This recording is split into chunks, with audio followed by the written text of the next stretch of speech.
Sanibonani Nijani, welcome back to our YouTube channel. Today we are speaking about Penny Ntuli, who was or currently or with Josie FM, who has left the station.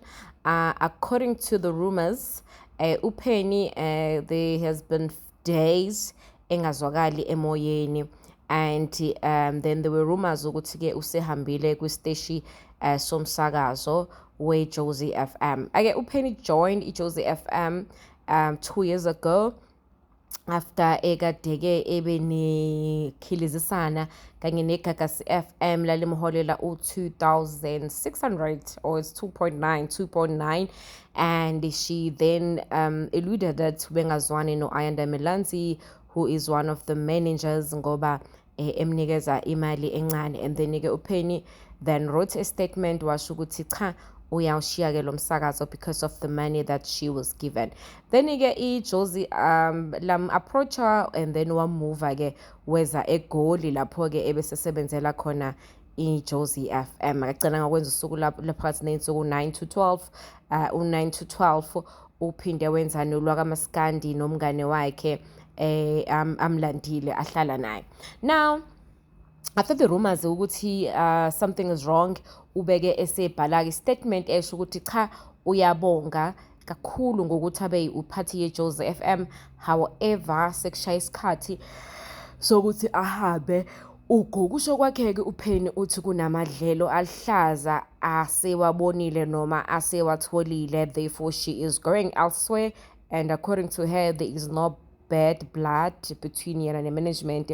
Ubesebonga-ke abaphathi-ke abamnikeze ithuba lokuthi asebenze kwi-Josie FM. However, what is kind of interesting or shows ukuthi maybe there is something wrong yenzakalile, the fact ukuthi she disappeared before the month end. Even if ugcina emsebenzini phela uma ubhekugcina emsebenzini and then there's nothing wrong, you must end inyanga iphela. There is no msebenzi azowuthatha noma azowuqala inyanga iphakathi nendawo. So according to the rumors ukuthi she's been out of air before even iviki liphela or inyanga iphela nje kusomhla ka-20 kusomhla ka-28 namhlanje yena bengasekho already, and amanye amaroma athi akazange avalelise-ke emsakazweni. If she says she left on a good note, then she should have been on radio asho ukuthi basakazi or balaleli bami, this is the time I am finally leaving or I'm leaving the show or whatever, but she did not valelisa. She just disappeared, wahamba-ke nje wahambisa okumphefumulo. So-ke however I'm assuming ukuthi akafunanga ukuthi abhale asho ukuthi inkinga ahlangabezene nazo noma uxabane noba. We are aware the fact ukuthi abanye abasakazi they were not happy ngayo, obviously ube close kakhulu na nomphathi station lo baba lo wamlanda, not umphathi station, yes, not the start of programs manager.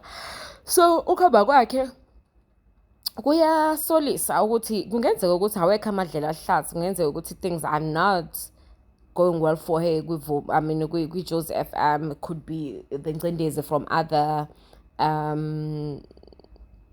presenters, or if kukuthi useyahamba kusho ukuthi mhlawumbe usegcine sixabana-ke ne-management uqobolayo lo baba lo emlandile. But anyway, Penny Ntuli is no longer on Josie FM. She has left and usehambile.